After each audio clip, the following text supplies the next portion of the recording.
Hey, it's John Lee Dumas of EO Fire, and it's The Entrepreneurial You, the show for dedicated and passionate Caribbean entrepreneurs seeking daily inspiration, brought to you by author, speaker, and award-winning entrepreneur Heneka Watkis-Porter.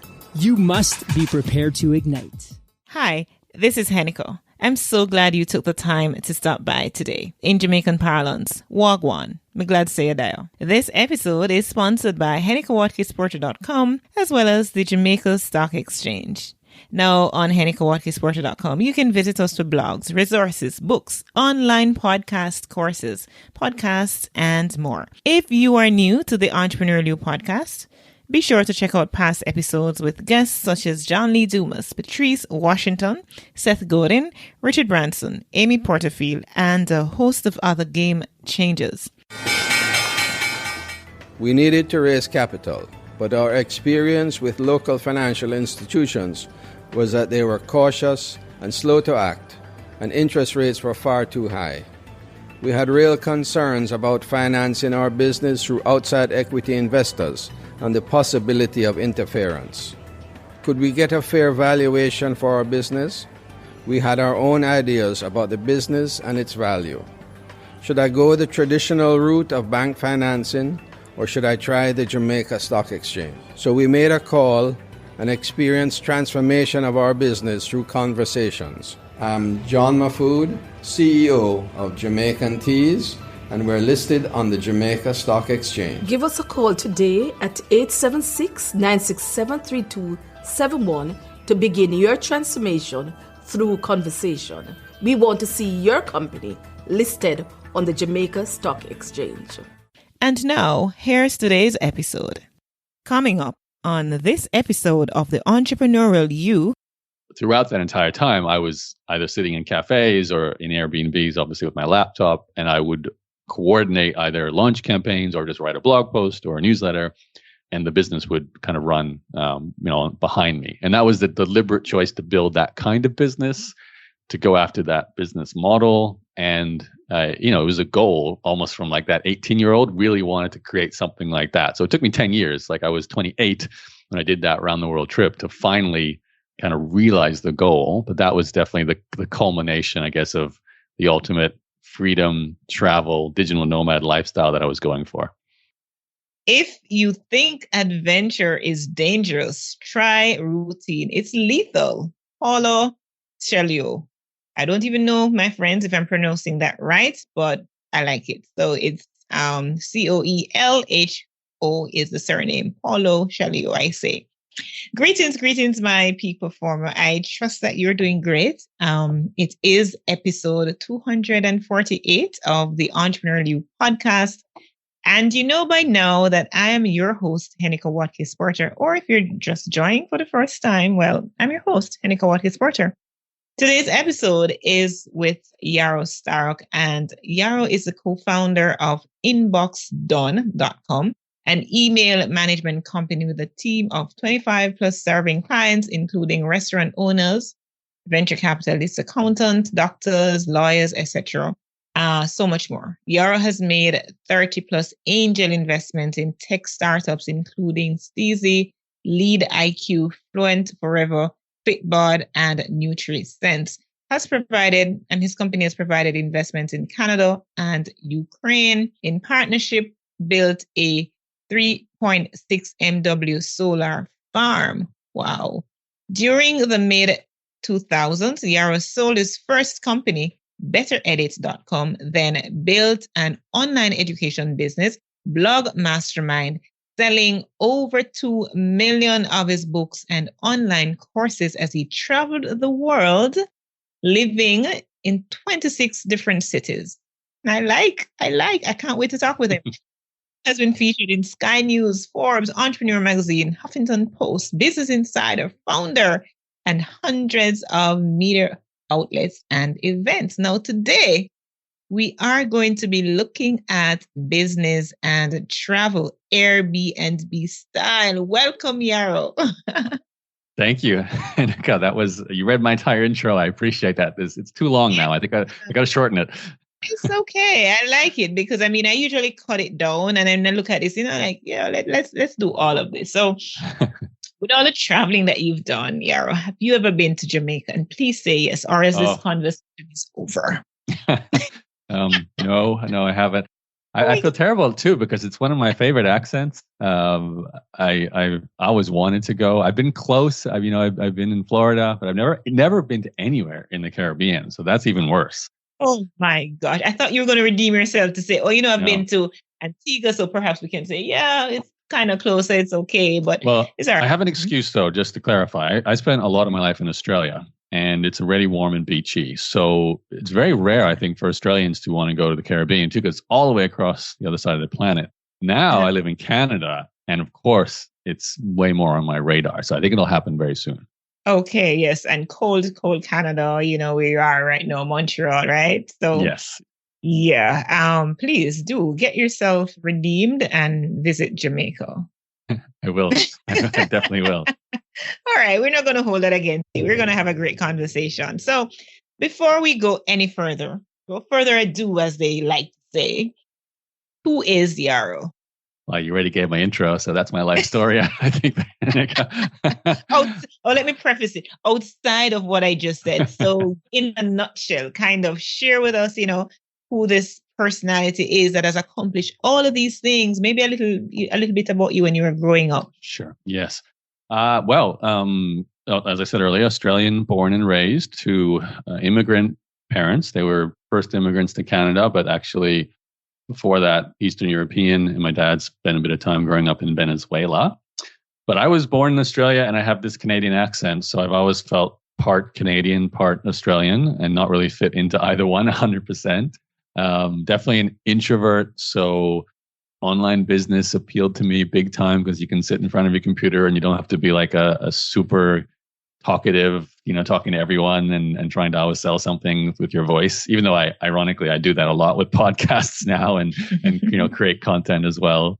But something different about doing it online. I don't know why. And for me, I had very simple goals. I didn't like studying at university or in high school at all. I did it because everyone else did it and you kind of had to. I was always kind of looking for the alternative path. So that's why when the internet came along, I was just 18 and it was great timing. And that led to creating a website. It wasn't technically a business, but I basically built this card game business. It was Magic the Gathering. I don't know how big Magic the Gathering is in Jamaica. I'm not sure if it. Never heard of it. Okay. Well, it's like poker with dragons and elves. So it's kind of geeky. It's actually really huge now. It's become an online game as well. But I'm sure there's a base somewhere in Kingston where people get the Magic cards out and play. But yeah, that was my first website. And it was my hobby while I was in high school as well. So it was an obvious kind of connection. I was a bit nerdy. And then that led to an entire career online, which I'll be honest, I didn't expect those things to happen in that order. My goal was simply not get a job, not have a boss, not have an alarm clock. That was the worst. And not have a cap on my potential to make money. But like all entrepreneurs, step one was to make enough money to survive. So that's actually what my brain was focused on almost, I think, from 16 years old to about 25 years old. Must survive with my own source of income and not someone else's. And to be honest, that was a bit different, especially doing it online back then. I was, I guess, a misfit in some ways. Everyone had a job that I knew. Everyone was starting careers after university. So I certainly felt a little bit like an outcast, especially in a place like Brisbane where I grew up. It wasn't a hotbed for entrepreneurship or technology. You might have heard more in Sydney, but really all of it was going on in the States as far as I was concerned. So it certainly felt a little isolated. And that made it difficult. But as you read my bio out, things sort of came together eventually. And I've certainly gone through a whole bunch of different things since then. Mm-hmm. All right. So you said a whole lot that I could show on and everything. But here's what I'm going to pick, believe it or not. So Okay. We've been talking about accents, right? Ever since you got on here. Yes. And I can tell you that Canadian accents for me are the most difficult to spot, like one of the most difficult to identify. I still can't listen to someone and say, hey, he's Canadian. So I got to tell you that your accent comes across more Australian to me than it does Canadian. Yeah. Interesting. Yeah. That's what I'm hearing. More Australian than I'm hearing Canadian. So, Huh. All right. But interesting. You're probably the first person who's ever told me that. Like I get Irish, I get obviously American, as many Canadians do. I've been told bits of Australian, but never 100%. That's the first thing you chose. So I finally feel Australian. Thank you. Yeah. Oh, yeah. I mean, anytime, right? Well, I mean, the fact is I already have a difficulty identifying Canadian accents anyway, so that could be it. But for me, it's more, like I said, more Australian. So good. Thanks for sharing that, Yaro. So you've traveled the world, right? You've visited many, many cities. As I mentioned, you've lived in Airbnbs for 12 months and you've been growing your business and got to the point where you only work 2 hours per day. How did you do that? Well, no short answer to that question. So the first thing was I had to build a business that was very leveraged, very systematized, and I had help. Obviously, I delegated to assistants and specialists for certain things. But when I talk about 2 hours a day of work, when I started writing about that and sort of putting that statement out there, I was referring to the fact that I had a blog and I had an email newsletter and I sold information products. So this was back when I was running that coaching business as my main business. And my job was simply to write and create content, whether it was creating a course or writing a blog post or writing an email newsletter. And I could do that for 2 hours a day and call that a good day if I created like one solid piece of content. But the only reason that worked to make money was there was an established audience. I'd already been blogging for a while to grow an email newsletter and reach people. I already created products that would sell on autopilot because I had email funnels, as people might know, email autoresponders that automatically send emails. That I'd set those up so my products would sell without me. So the first time I ever did a round the world trip was 2008. And that's when I left Australia for an unknown amount of time. I wasn't sure how long I'd go for. And my goal was to see a lot of the world. So I did a complete circle. I went through Fiji, Hawaii, then Canada, then the US, then over to Europe, and then through the Middle East and Asia and back home over 12 months. And throughout that entire time, I was either sitting in cafes or in Airbnbs, obviously with my laptop, and I would coordinate either launch campaigns or just write a blog post or a newsletter. And the business would kind of run, behind me. And that was the deliberate choice to build that kind of business, to go after that business model. And, it was a goal almost from like that 18-year-old really wanted to create something like that. So it took me 10 years. Like I was 28 when I did that round the world trip to finally kind of realize the goal. But that was definitely the culmination, I guess, of the ultimate freedom, travel, digital nomad lifestyle that I was going for. So, I mean, with what's happening in the world now, what I'm about to say is changing a bit. But generally, prior to the pandemic, not we, but many people thought they have to be married to their location, they're in a particular location and that's where their job is, that's where their business is, and they can't move, they can't do anything somewhere else, and so on. How did you get inspired? What inspired you, Yaro, to know that you can travel the world? The internet is your best friend and get things done, work 2 hours per day in some instances, and you're making money. What inspired you to do that? Well, honestly, the initial inspiration had nothing to do with the internet because I was initially just learning about entrepreneurship in general. So I know, for example, the book, The E-Myth by Michael Gerber, it's a fairly well-known book, that was instrumental to teach me, or at least validate the idea that you could build a business that you're not the main operator, in the sense that you have to create the service or you have to create the product and you have to wear all the hats and do everything. You should build a system of people and technology that you run on top of as the owner, the founder.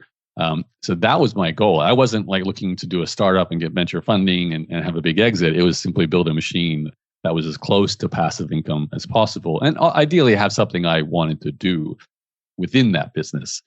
Now, fast forward, of course, the internet came along and it's like, oh, wow, this is obviously an amazing platform for a person like me, especially, an introvert. I didn't want to, for example, get a restaurant or some kind of physical business where I'd have to be in that place to run the business, especially being the operator of it.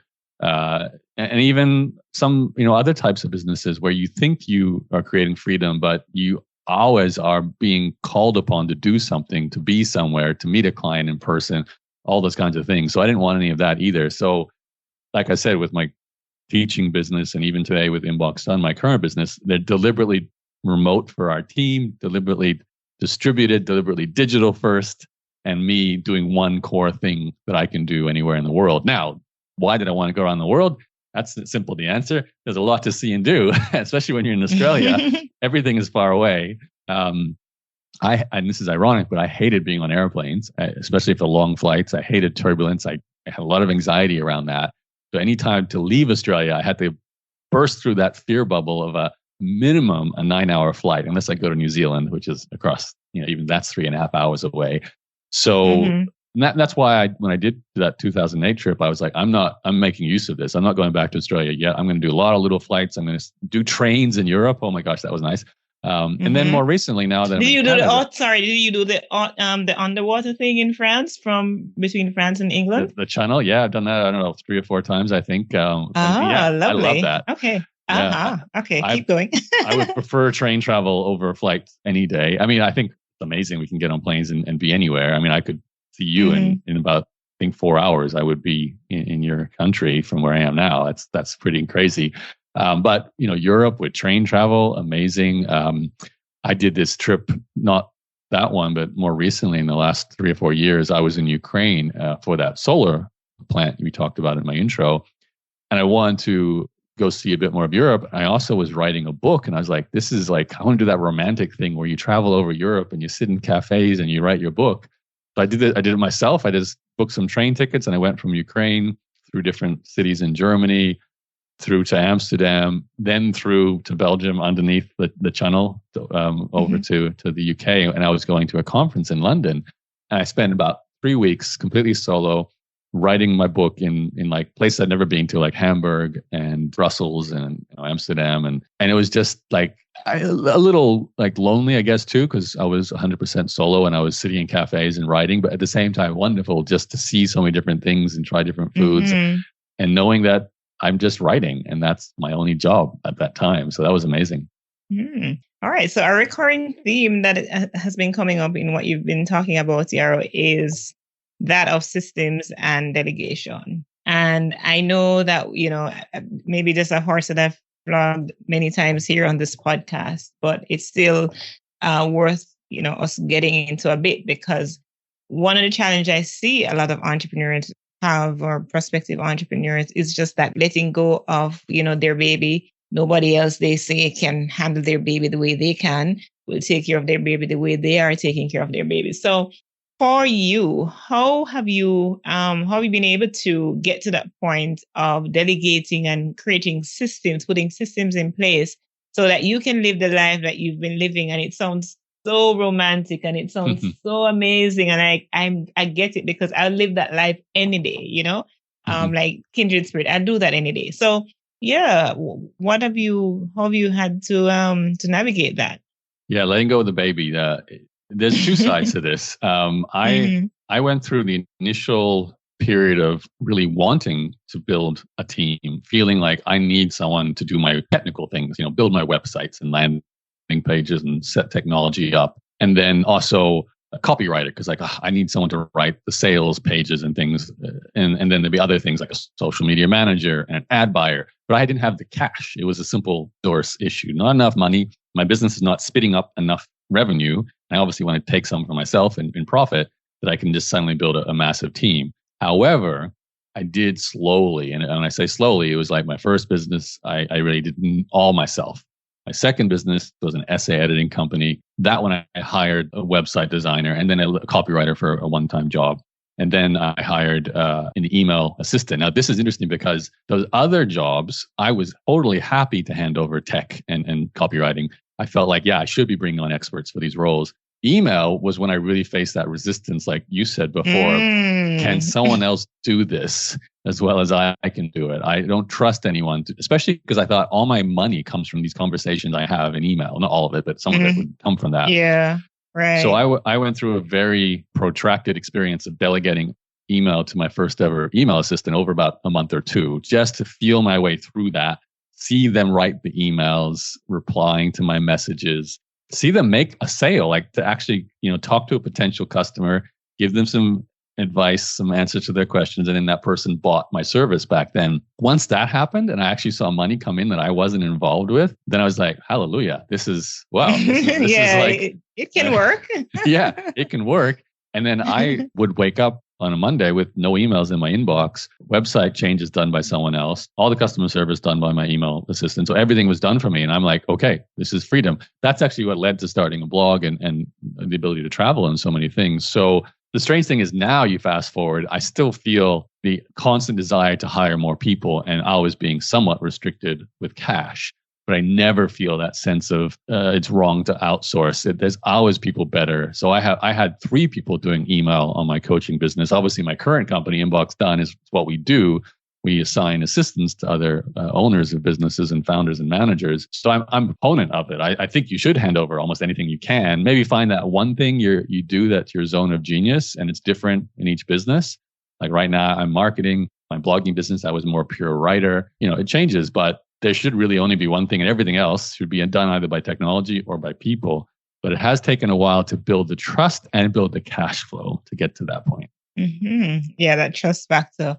Delve a little deeper into the trust factor and why is there such a reticence at the beginning, and how much trust plays a role in letting go?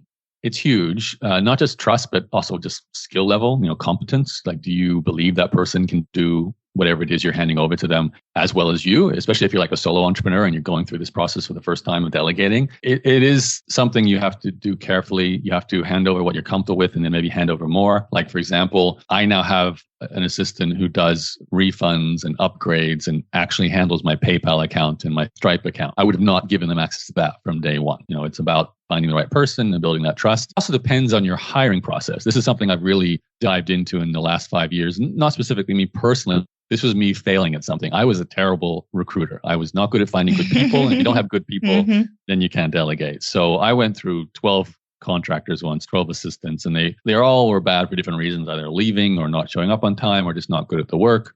That's when I realized I have to delegate hiring to then delegate everything else. So I ended up bringing on a friend of mine named Laura. Well, now she's a friend. She built a hiring system that I helped design with her, but she implemented it. And then we took it into my current company, Inbox Done. So all the hiring we do there is built on this system.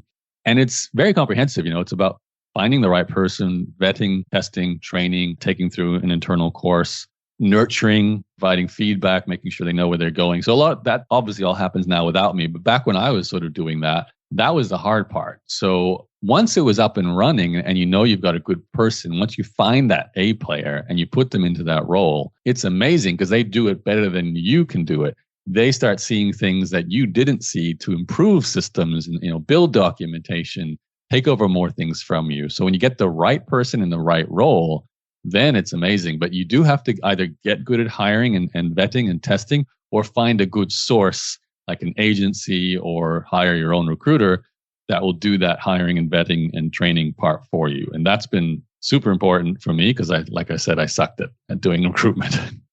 Like many of us, right? All right. So Inbox Done, I mean, it kind of, just the name alone kind of allude to what it is, but just spend a little moment here, Yaro, and just talk about that company, how we can help some entrepreneurs that are listening know what is it that you do. Well, I kind of already explained the origin story, so you understand why I outsourced my email. And today, the company does exactly that for other people. So my co-founder, Claire, she was one of my email assistants, and she just was really good at what she did. And I said we should join forces and see if as a company we can help other people. So we did that. And today, it's a very straightforward idea. So if you came to us, Heneka, with too much email and also too many other things, spending a lot of time with your calendar, as you probably are as a podcast host, you got to constantly coordinate timing and find the right information. Some of that you can do with technology. Yeah, you can use a calendar software and follow up emails, but sometimes you just need, the human touch. And certainly with email, you need a human touch more often than not. So what we do is we would assign you 2 assistants that are selected from our team to match you. And that's matching your personality style, your communication style, your business. And then you meet them and work with them directly. The first thing they do, though, is study you and attempt to clone you, basically become you. So learn everything that you do, discover how you write your emails by going into your email and seeing what you reply to, how you reply, build a knowledge base of templates they can use to speed up things, create folders and filters and reminders. Just really systematize that whole function of your inbox and take it off your plate. And then more often than not, they'll take over as well your calendar, your social media inboxes. So if you're getting a lot of Twitter or LinkedIn or Instagram or Facebook messages, they step in and systematize and reply for you there. And then all the things that an executive assistant can do. So data entry, invoicing, booking travel, research, basically anything that's an admin related task you can hand over to an inbox done assistant. But we will always start by managing your email and cloning as much of you as we can. And then hopefully you'll start to get natural at this idea of delegating, and you'll wake up and look at your task list and go, do I need to be the one to do everything on this list? Or can I actually hand this over, to one of my assistants to do for me? So that's basically what it does. And it's inboxdone.com. And it sounds like it's a perfect solution to those listening in right now. Say, I want to do a lot more traveling. I want to go see the world, but I can't because I have my inbox to take care of. I can't disconnect, stuff like that. So perfect solution, I'm sure, for those of you in that situation.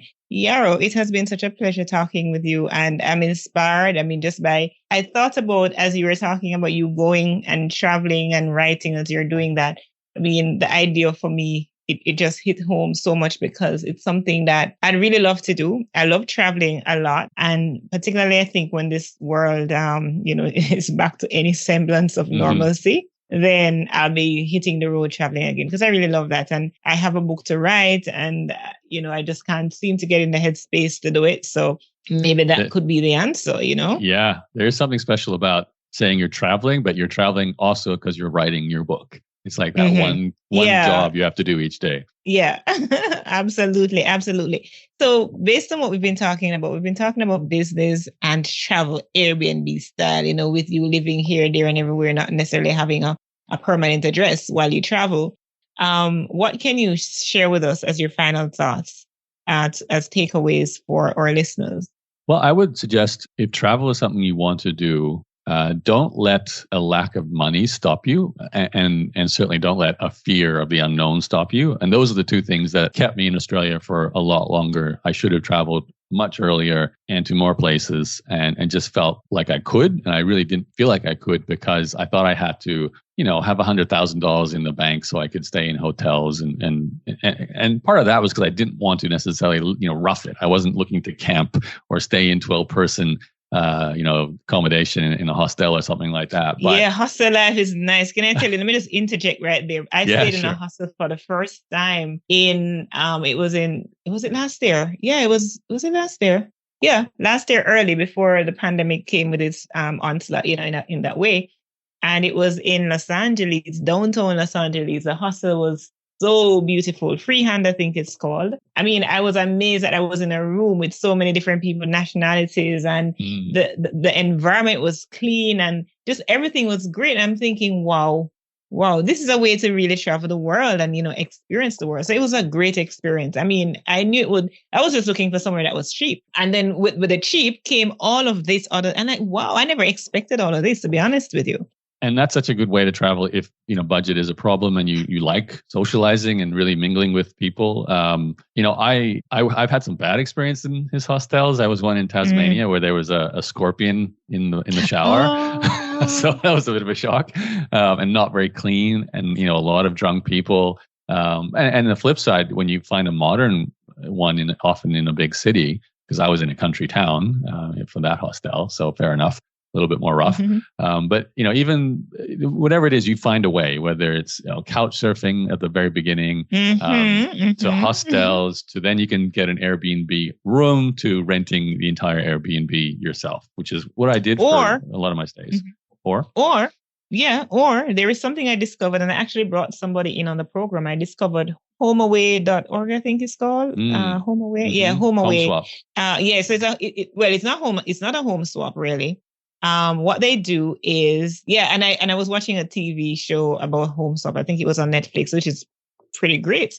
But it's a situation where you can actually host persons. So let's say you have your company and you're looking for somebody who you want to come in and do some work for you, and they want to come to Canada or they want to come to Australia, wherever you are. And they come, you feed them, you put them up, and they do the work for free, right?